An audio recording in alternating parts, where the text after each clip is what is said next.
The story begins at a high school, where Saito Hojo is walking toward his classroom. As he reaches the door, he's confronted by Akane, a fellow student, who delivers a chilling warning. "Keep our relationship a secret, or I'll erase you from existence." Saito is left in a state of confusion, trying to understand what just happened. He reflects on the odd situation he's now caught in, being linked to Akane, someone he despises the most at school. The story then takes us back a few days earlier, where Akane is furious with Saito for filling out the class with irrelevant comments and failing to provide proper feedback. She's especially upset that he didn't follow the timetable or take responsibility for simple tasks like cleaning the blackboard. Saito defends himself, saying the day was uneventful and there was nothing important to note. When Akane points out his strange comment about evil spirits in the absence column, Saito dismisses it, claiming no one would care. However, Akane is not satisfied and insists she's the one who read it. Saito sarcastically suggests she should spend her time reading books instead, but Akane retorts that she's trying to improve his attitude. The tension escalates until Himari steps in, urging Akane to ease up on Saito before she pushes him too far. Akane, still upset, accuses him of neglecting his duties and being careless. Saito defends himself, but Akane seems to have a personal dislike for him. Himari asks Akane why she's always picking on Saito, to which Akane confesses that his presence annoys her for reasons she can't quite explain. Saito sarcastically wonders if he's mentally unbearable to her, but Akane doesn't disagree. Just then, Shiori steps in, teasing Saito and calling him a poor thing while patting his head. Saito, relieved by her support, thanks her for being understanding. Himari, noticing Akane constantly bothering Saito, teasingly asks, "Are you sure you're not secretly into him?" Akane immediately rejects the idea, snapping, "Not a chance. Even if he were the only guy left, I wouldn't feel that way." Saito smirks and quickly shoots back, "Same here. Even if everything changed, I'd never fall for you." Their witty back and forth adds humor and sharpness to their dynamic, revealing the playful tension between them. After school, Saito is walking when his grandfather calls, asking if he's free for a quick chat and offering to meet for a cup of tea. Saito, however, declines, joking that he prefers spending time with his book rather than hanging out with old geezers. His grandfather insists, saying he's planning to pass on his business to Saito one day, so he'd better indulge him for a moment or risk regret later. Saito sarcastically replies, but his grandfather acts hurt, teasing him about being cold-hearted. Saito counters that he thought his grandfather would be tougher. His grandfather, with a sly tone, reminds Saito that he can't refuse him, playing on his grandson's intelligence. While Saito, still teasing, asks, "What would happen if I decided to run away?" His grandfather warns him to obey for his own good, and Saito jokingly compares his grandfather to a villain blackmailing him. The conversation ends with the grandfather firmly telling Saito to get in the car. Saito sits in the back, wondering where he's being taken. The driver explains that they've been instructed to inform him once they arrive and apologizes for the president's behavior. Saito, with a hint of indifference, replies that he's used to it. As the ride continues, Saito reflects on his grandfather Tenryu Hojo, who once saved the family business from financial collapse. Despite public backlash, his grandfather made bold decisions, firing ineffective leaders, and turned Hojo Group into a successful global tech company. Even in his later years, Tenryu remains influential. The driver then comments that, unlike Saito's father, the president seems to have a special fondness for him, giving a subtle glimpse into the family dynamics. Saito arrives at his destination and is waiting for his grandfather when unexpectedly, Akane shows up. She asks why he's there, and Saito casually explains that his grandfather summoned him. Akane shares that her grandmother called her there, but she's annoyed that Saito's presence has ruined her plan for a peaceful lunch.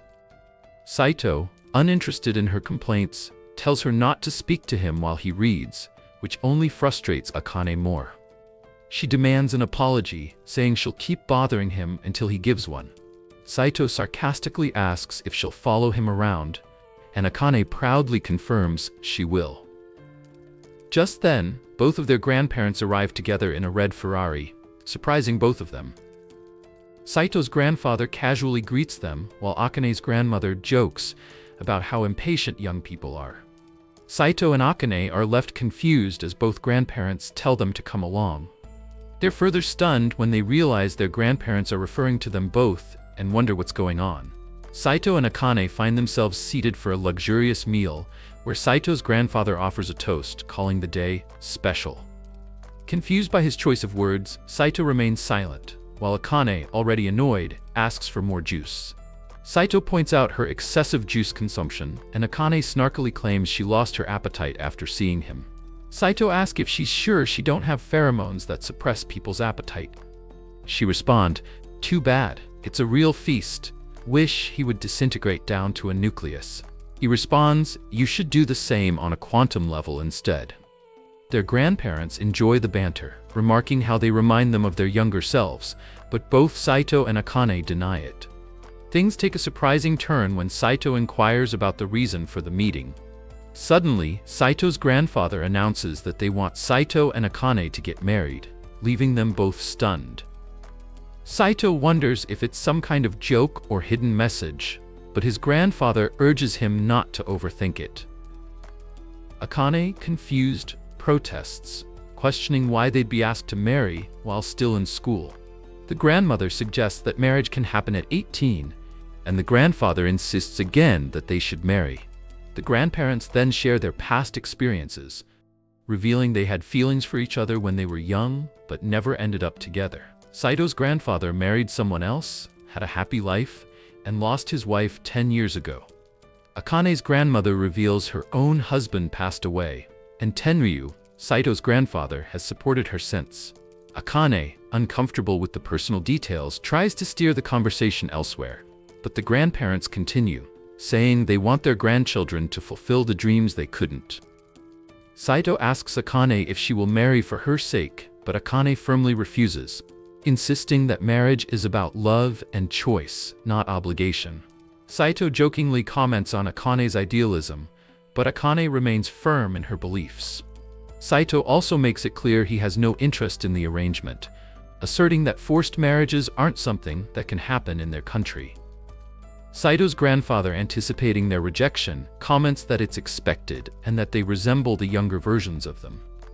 The mood lightens when a stray dog is brought into the conversation. Grandpa jokingly threatens that if Saito doesn't agree to the marriage, the dog will inherit the company. Saito, perplexed, asks about the dog, and Grandpa casually explains he picked it up from the street.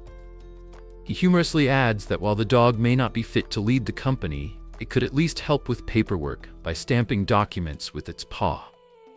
Saito, unimpressed, sarcastically remarks that the dog isn't the real problem.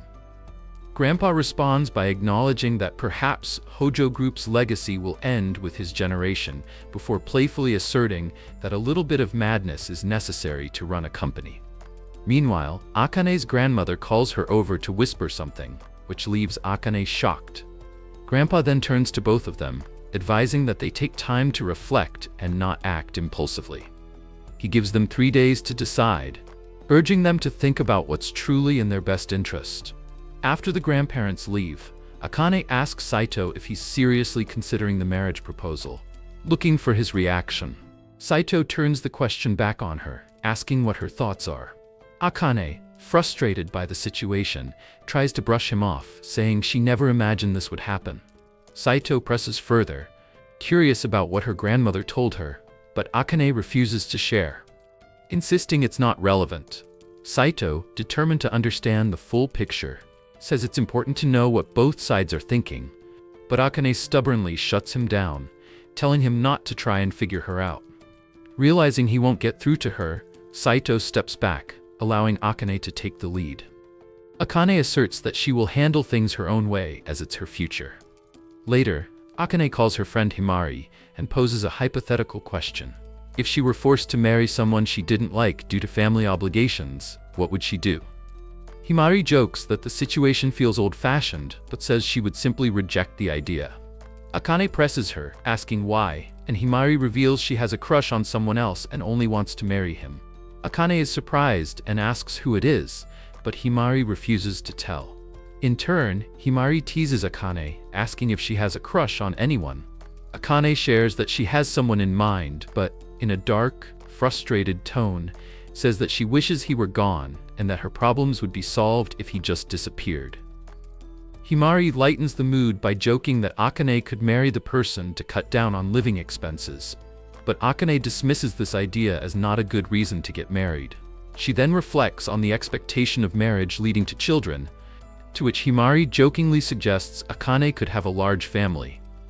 Akane laughs it off, and the conversation continues with playful teasing between the two, ending in laughter over their hypothetical scenarios. Then we see Saito, deep in thought, troubled by the idea of being forced into a situation involving Akane, someone he's already stressed about dealing with both at school and at home. He's reflecting on his grandfather's unreasonable demands. His grandfather has told him that to inherit the family business, Saito's life will be completely controlled. If he refuses, the company will be passed to a random outsider.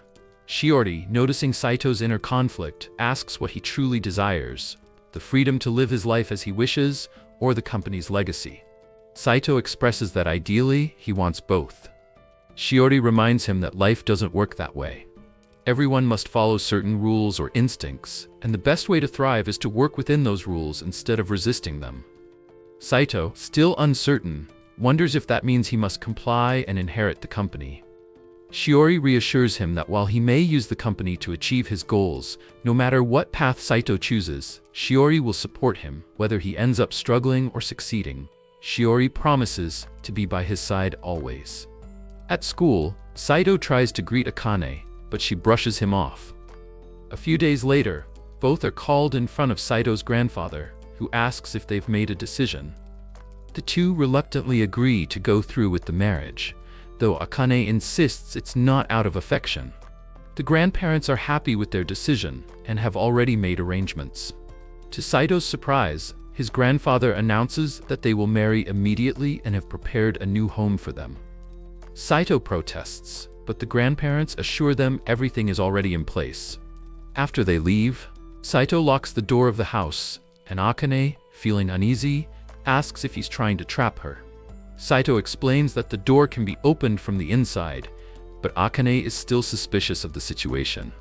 After moving into their new luxurious house, Akane is initially impressed, though she continues to express frustration over the situation, particularly with having to live with Saito. The two explore the house, and Saito finds solace in his personal study.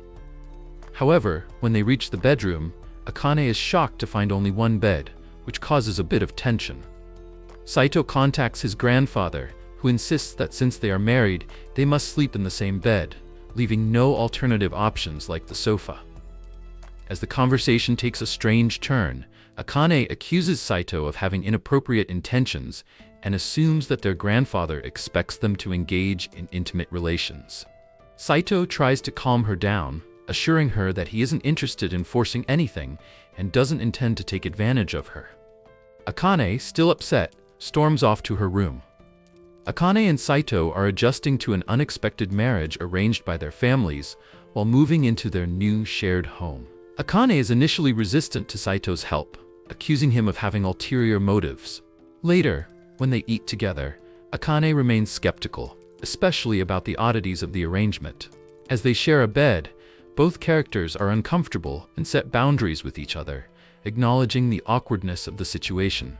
Akane explains that her marriage to Saito is only a formality tied to her personal goals. Throughout the scenario, there's humor and tension between the characters, marked by playful arguments and misunderstandings. They both agree to keep their marriage a secret from others, showcasing their reluctance and conflict about the situation. Episode 2 starts off with Akane firmly instructing Saito to keep their marriage a secret and not to mention it to anyone. As they enter the classroom, Himari greets them and curiously asks what they were discussing. Akane quickly dismisses the question, saying it was nothing important. Sensing some tension, Himari playfully teases Akane, suggesting she might be upset with Saito. Akane clarifies that she was simply telling him to stop addressing her so informally. Meanwhile, Saito reflects that Akane was the one who started the conversation in the first place. Elsewhere, Shisei approaches Saito and sniffs him, noticing a different scent from his shampoo.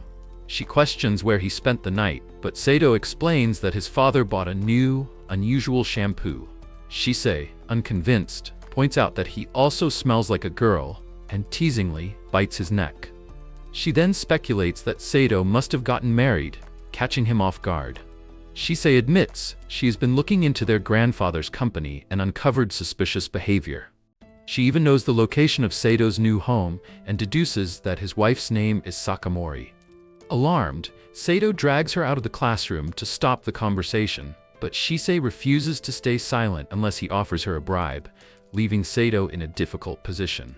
After physical education, Sato, feeling groggy and overwhelmed, leans against the wall. Akane approaches, irritated, and scolds him for leaving sports equipment outside. He explains that the next class needs it, and he already confirmed it with the teacher. Himari, overhearing, mentions that she and Akane had put the equipment away earlier, making their efforts unnecessary. Akane dramatically jokes about a worst-case scenario, saying that if a meteor struck and people had to evacuate, she would blame Sato for any tripping hazards. Meanwhile, their classmates whisper about how often Sato and Akane bicker, seeing them as a couple that's always together. Shio, puzzled, asks for clarification, and Himari explains that their constant squabbling has made them known as a married comedy duo. Akane denies it, while Sato quietly wonders if the description holds some truth. At home, Akane opens the fridge, only to find it stuffed with cans of concentrated vegetable juice. Sato proudly explains that he bought them for their health benefits, but Akane argues that they don't provide a balanced diet. Sato then unveils his stash of cup noodles, claiming they are the perfect meal. Affordable, quick, and delicious. Akane, concerned, asks about his protein intake, and Sato enthusiastically shares his routine of drinking protein shakes, mixing whey and casein, and adding vegetable juice for extra nutrients. He offers her a glass, but she refuses, questioning if he seriously intends to survive on such a diet. Sato insists this is his version of simple cooking, but Akane argues it doesn't qualify as cooking at all. Frustrated, Sato shoves his protein shake toward her, calling it his masterpiece. But Akane recoils in disgust. Determined to fix his eating habits, she decides to teach him the value of real meals. Confident in her skills, she orders Sato to sit while she prepares something, secretly amused at the thought of him being forced to acknowledge her cooking talent. Noticing her smirk, Sato grows suspicious, wondering if she's planning something devious. When Akane finally presents her dishes, Sato hesitates and jokes about whether they contain anything dangerous. She reassures him that it's just normal food and urges him to try it. As he takes a bite, memories of his childhood surface. Days when he survived on simple meals like cup noodles after his parents left him. Akane eagerly asks for his opinion, and Sato, though reluctant, admits it tastes like an ordinary homemade meal, but feels more meaningful than expected. Frustrated by his lukewarm reaction, Akane threatens to feed it to stray dogs, but Sato insists he never said it was bad. When she tries to snatch the plate back, he refuses, finishing the meal. Annoyed, Akane jokingly curses him for eating all her food, while Sato reflects that, despite her complaints, it was one of the most satisfying meals he's had in a long time. The next morning, Akane tries to wake Sato, who is still half asleep and dreaming. In his dazed state, he murmurs about wanting to sleep longer and unintentionally pulls her back into bed. Flustered, Akane immediately smacks him awake.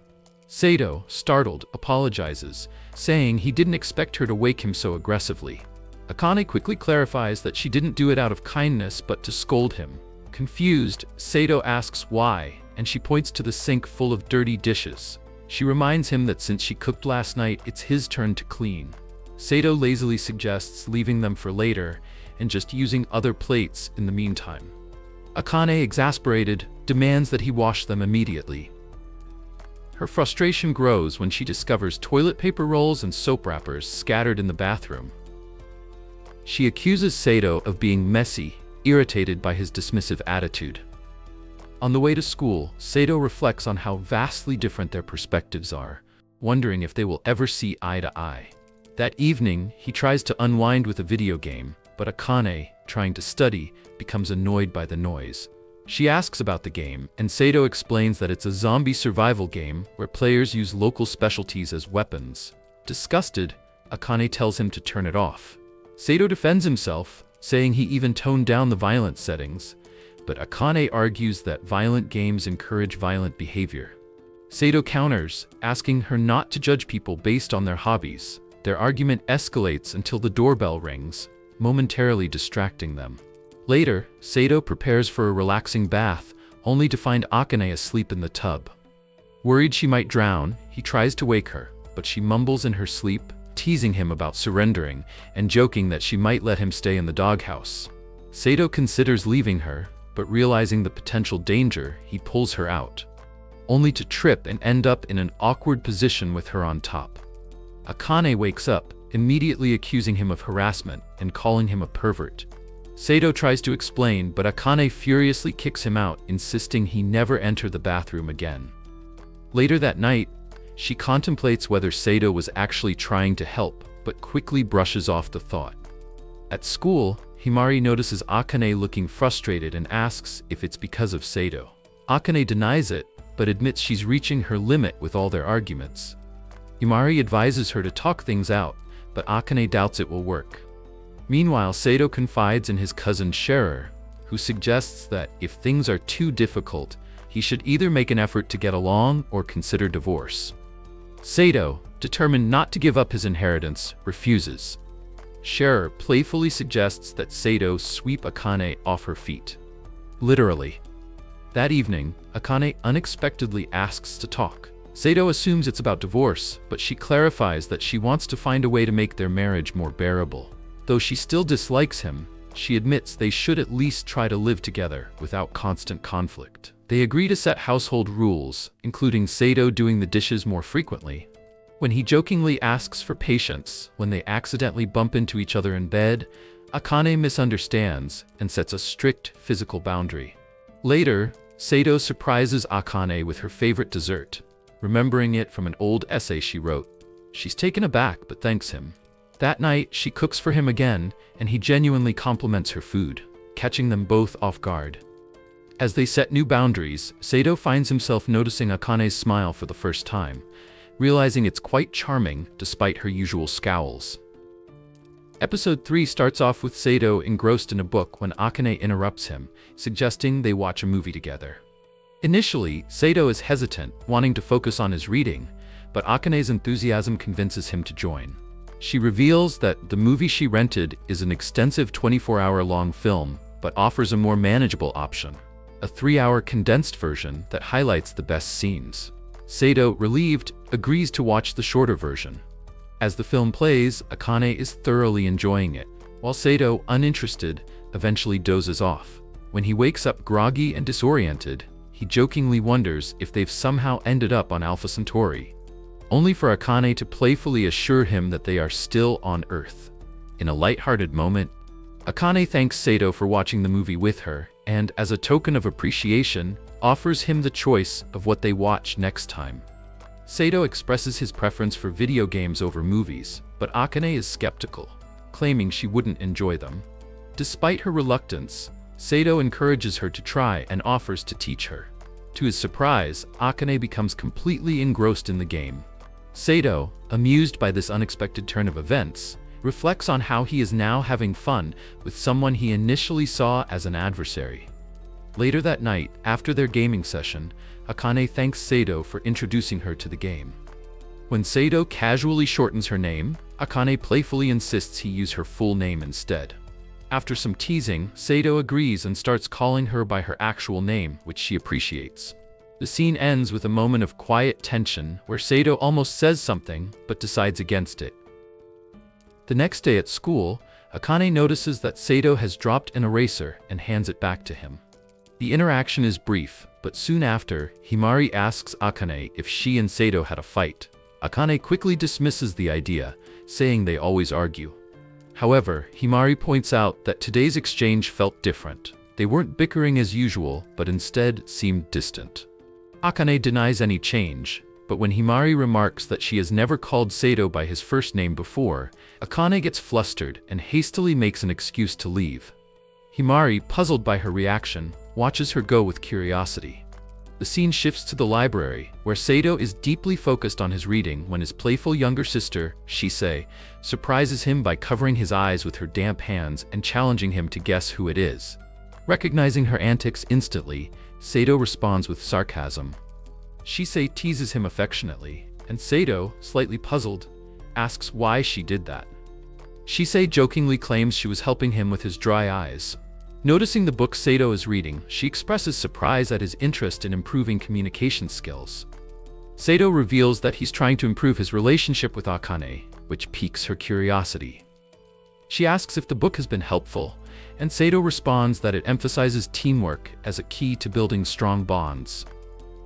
Later, Sato approaches Akane and asks if she has a moment to talk. Akane, startled, insists she doesn't like talking much at school.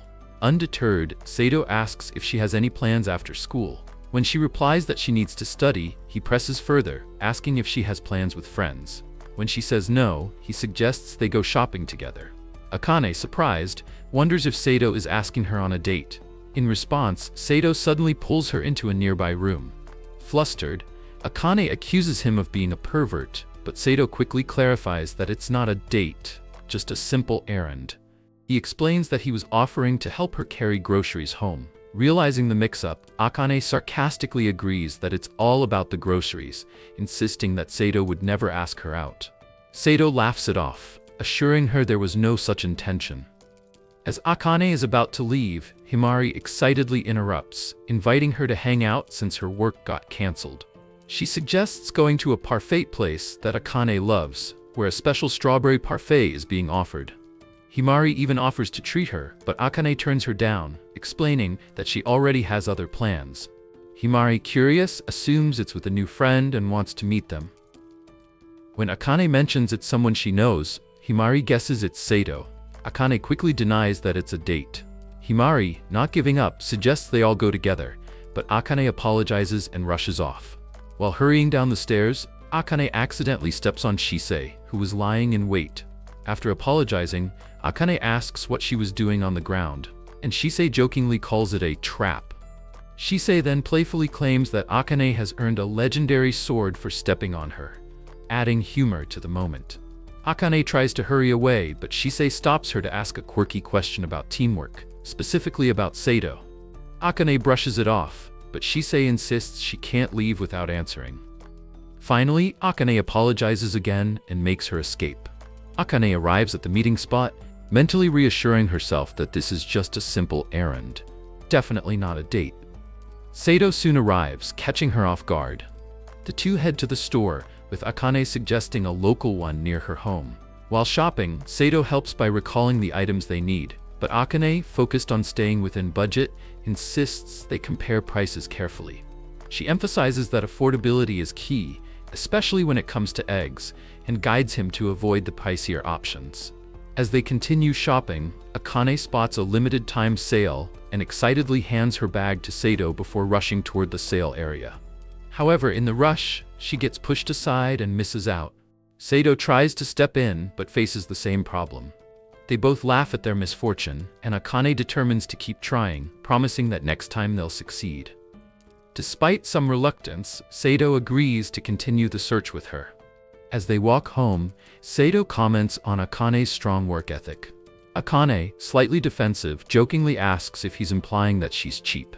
Sato quickly clarifies, saying he simply thinks she'd make a great wife one day. Akane, never missing an opportunity to tease, reminds Sato that she's already his wife, referencing their unique bond. Sato, slightly embarrassed, admits he had forgotten. Later that night, Akane wakes up to find Sato looking at her and accuses him of trying to attack her. Sato defends himself, claiming she was the one who suddenly hugged him. Akane denies it, and Sato explains that he was just lying still to avoid waking her. Akane, still suspicious, insists she saw him trying something, but Sato laughs it off.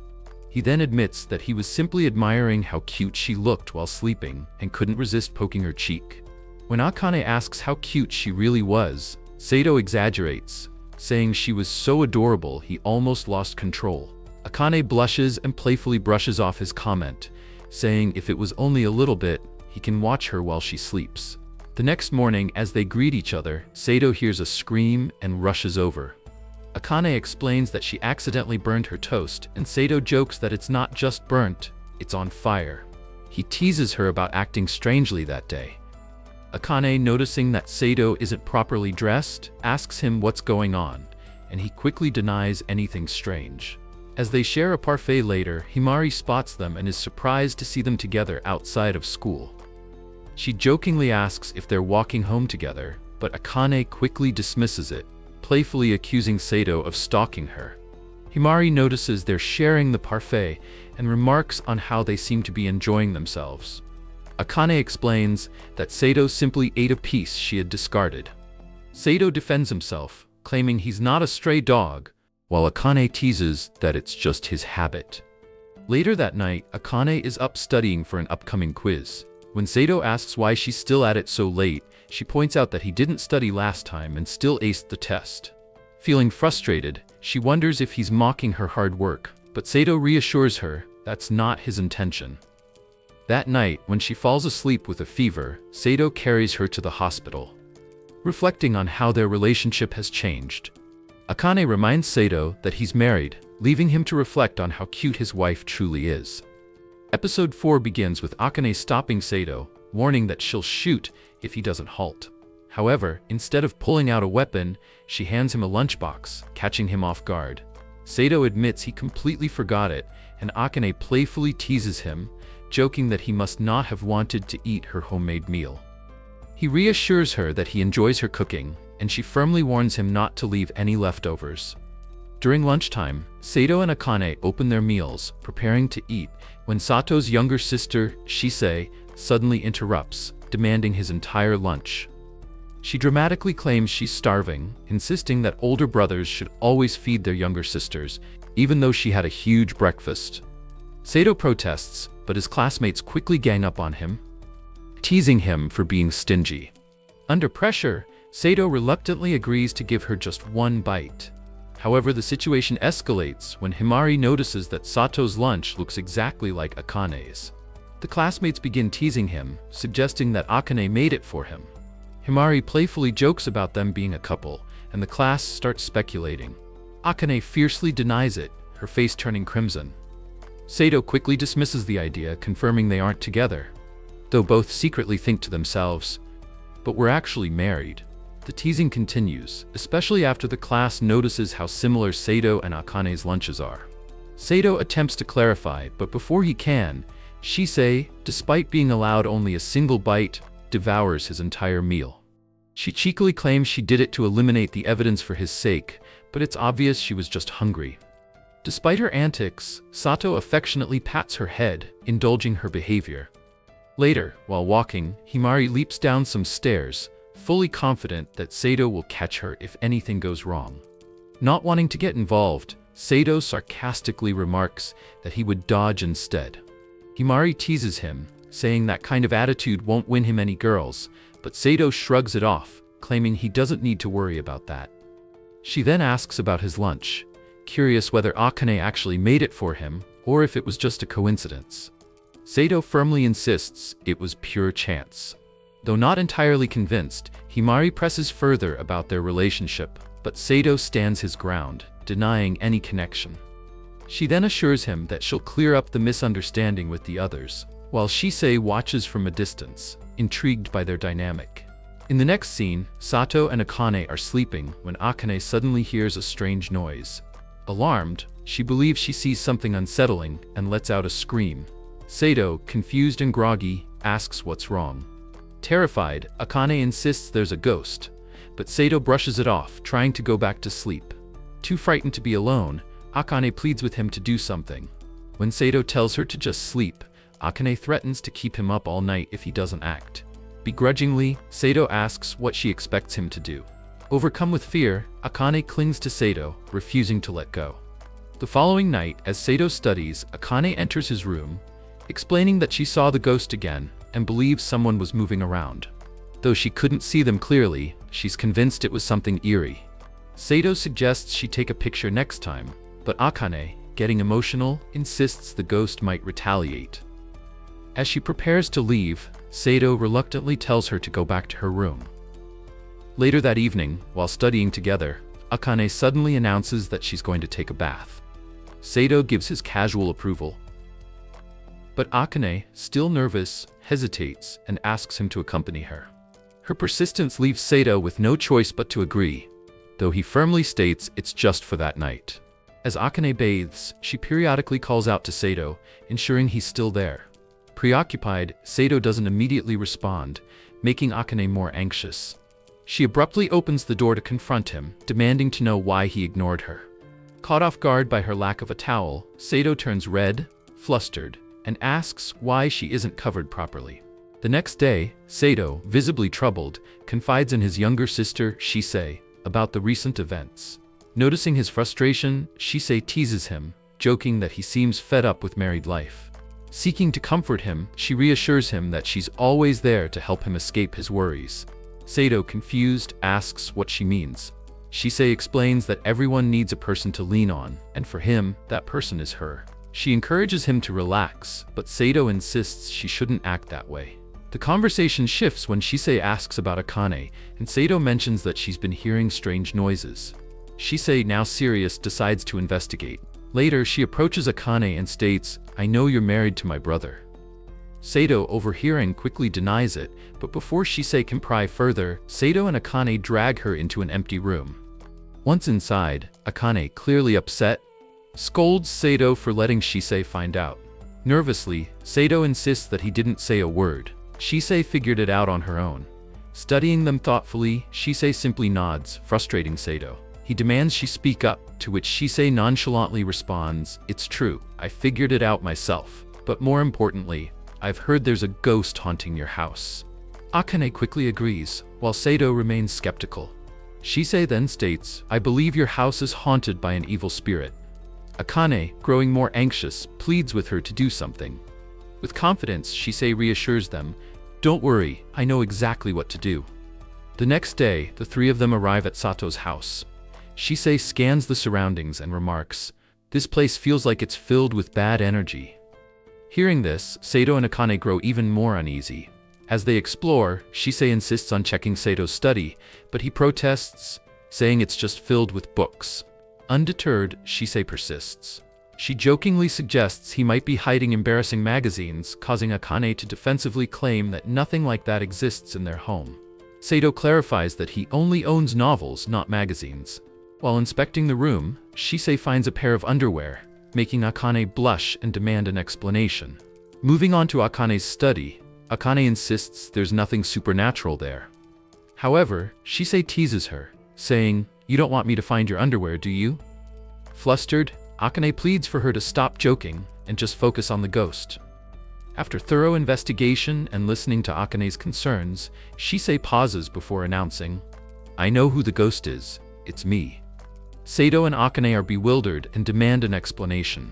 Shisei reveals that she had previously visited their home but hadn't mentioned it.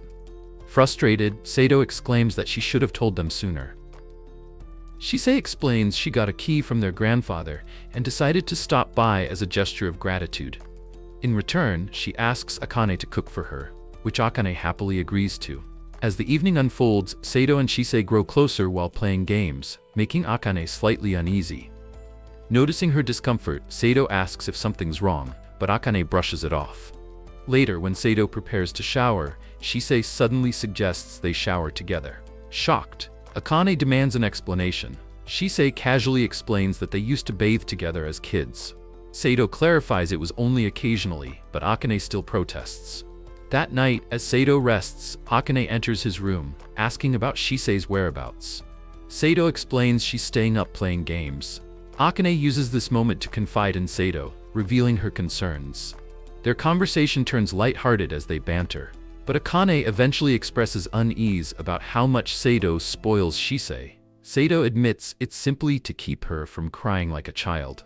Their conversation ends in an awkward but endearing moment.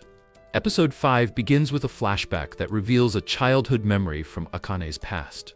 Himari, a playful and persistent friend, asks Akane if she has watched a romantic drama. Akane quickly dismisses the suggestion, claiming she's not interested. Himari, not easily deterred, suggests they watch it together, and even offers to become friends, but Akane insists she has no time for such things due to her home chores and studies. Himari then proposes they grab some food together, specifically mentioning a place that serves strawberry parfaits, despite Akane insisting she doesn't like them. Himari notices Akane's subtle interest and manages to convince her to join. Akane reluctantly agrees, and Himari excitedly calls it a date, leaving Akane confused by the playful suggestion. The scene shifts to a cafe, where Himari eagerly brings up the topic of Sato, asking Akane if she likes him. Akane is taken off guard, quickly denying it and questioning why Himari would even think that. Not backing down, Himari admits that she has feelings for Sato, which shocks Akane. She explains that she finds his calm, confident demeanor appealing, especially during a field day incident when he stayed composed and helped a friend in distress, earning her admiration. Akane, however, is less impressed, suggesting Sato might just be self-centered.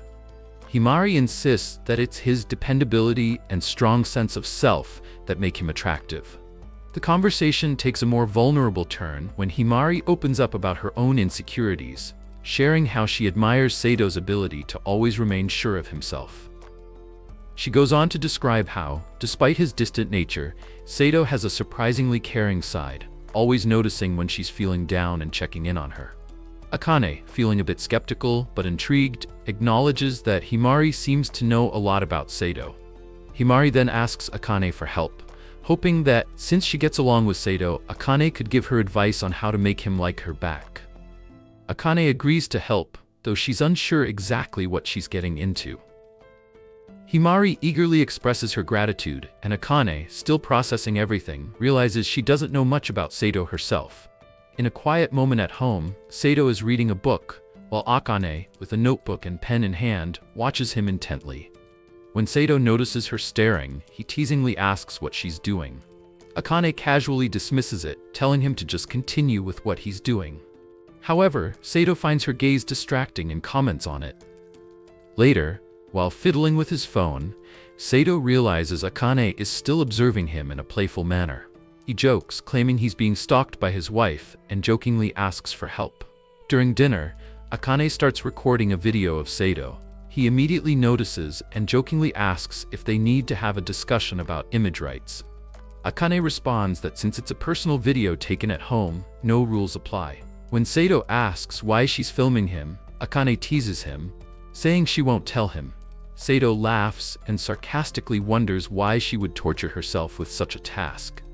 The conversation shifts to Akane asking Sato about his preferences. She first asks about his type of girl, and when Sato responds that he doesn't really have a specific type, Akane humorously suggests that any girl would do, to which Sato quickly clarifies. Akane then asks about his favorite food. Sato lists steak, sushi, and seafood bowls with salmon roll, which Akane describes as extravagant. He explains that his grandfather always takes him to such places. Curious, Akane asks how he likes his steak. Sato replies that he prefers it rare, and Akane jokingly notes it down as raw and bloody. Sato corrects her, saying it's not that rare. Akane then asks if there are any specific toppings he likes. Sato mentions sautéed garlic, not the fried kind. Akane teases him by writing down raw garlic, which causes Sato to exasperatedly ask why she's so fixated on raw food. The following day at school, Akane shares with Himari that she's learned Sato's favorite food is raw meat, which surprises Himari. She's taken aback, saying, "Raw meat? That's a surprising choice." Akane then adds that he also likes raw garlic, which only adds to the unexpectedness. Himari, who initially thought of Sato as the intellectual type, is intrigued and admits, "That's awesome. I didn't expect that side of him." Akane asks, somewhat curious, why Himari seems so happy despite it not being what she expected. Himari explains that getting to know a different side of Sato makes her feel closer to him, which she finds enjoyable. Akane continues by sharing more about Sato's habits, mentioning that he enjoys reading and playing video games, and that he usually reads a book before bed. Himari, eager to know how Akane knows so much about him, asks her how she learned these details. Akane quickly responds, claiming, "I overheard him talking to Shishi." Himari, curious to know more, asks about the types of games Sato likes to play. Akane grimaces, saying Sato is into horror games, especially ones with zombies and ghosts, which she finds bloody and disgusting. She mentions that the sound from his games always leaks out of his headphones. Himari, surprised by the specifics, asks why Akane knows so much about Sato's gaming habits. Akane defensively explains that she simply has no patience for that kind of game and prefers games that are more educational or cute. Finally, Himari thanks Akane for all the new information, saying, "Thanks, I learned a lot." At home, Akane asks Sato to clean the bathtub while she prepares dinner. When Sato hears it's fish, he jokingly wonders when steak will be on the menu, referencing a previous conversation about how he likes his steak cooked. Akane, a bit surprised, realizes Sato was actually looking forward to the steak, which softens her perspective on him. She decides to keep her word and promise, though Sato seems puzzled by her comment. Later, as they walk together, Akane expresses how comforting and nostalgic it feels to look forward to dinner, reminiscent of her childhood when she eagerly awaited her mom's cooking. Sato, who doesn't have similar memories, responds vaguely, prompting Akane to push for a clearer answer. When Sato playfully asks if she's interested in him, Akane quickly denies it. Later, Akane surprises Sato by preparing steak, declaring it as nothing special for an amazing cook like herself.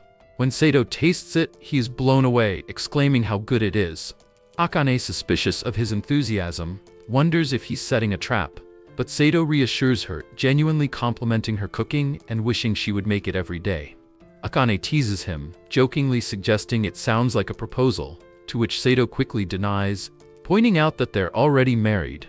Akane, proud of his praise, offers to cook as much of her amazing food as he wants. However, when she gets a little too close while speaking, Sato comments on it, and Akane admits she just thought he couldn't hear her. The next day at school, Himari curiously asks Sato about his ideal type of girl, revealing she heard he doesn't have a specific preference. Sato, unsure about the whole idea of having a type, explains that labeling people with types limits how well you can truly know them. He believes you can only fall for someone after genuinely getting to know them. Himari appreciates his thoughtful perspective, but adds that many people who ask her out don't understand her at all, joking that they probably only like her for her appearance. Sato, blunt as ever, remarks that pretty girls must have it tough, which flusters Himari. She jokingly protests, and Sato assures her he didn't mean anything by it. When asked if he thinks she's pretty, Sato dodges, but Himari playfully refuses to admit it, fearing she'd sound like a narcissist. Akane joins him with a sarcastic remark, and Sato jokes about calling himself a genius, causing Himari to blush and change the subject. Later, Himari teasingly asks if Sato could like someone like her after getting to know her better, making Sato fluster and awkwardly questioning her intentions. But she quickly brushes it off, leaving him confused. Just then, Shishi enters, teasing Sato about being in heat and claiming to smell a male in a rut.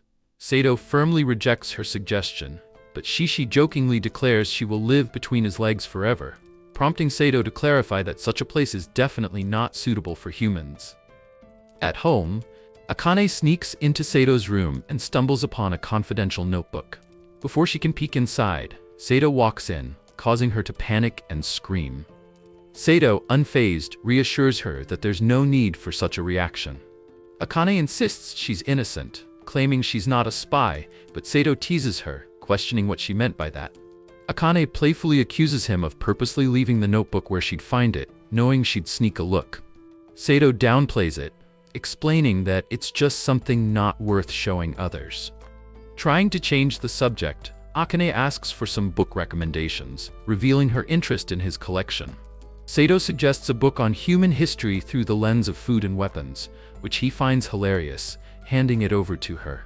Akane is taken aback by its weight, skeptical about the book's entertainment value. Sato, however, insists it's funny, full of absurdities about human history, though Akane teasingly calls him condescending for recommending it. The next day, Himari is talking with Akane about the book Sato recommended. She confesses that she didn't understand much of it and had to ask Sato for clarification.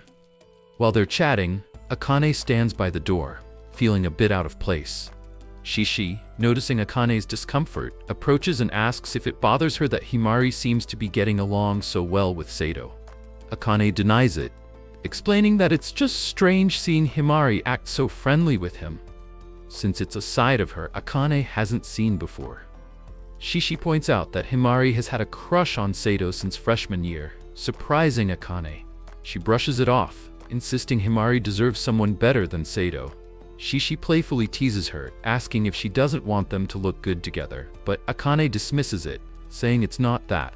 When Himari returns, she thanks Akane for letting her chat with Sato and suggests they hang out at Akane's place while getting strawberry tarts. Akane hesitates, mentioning that her place is in complete chaos at the moment, and jokingly exaggerates that it's so messy they're using cracked barrels as boats.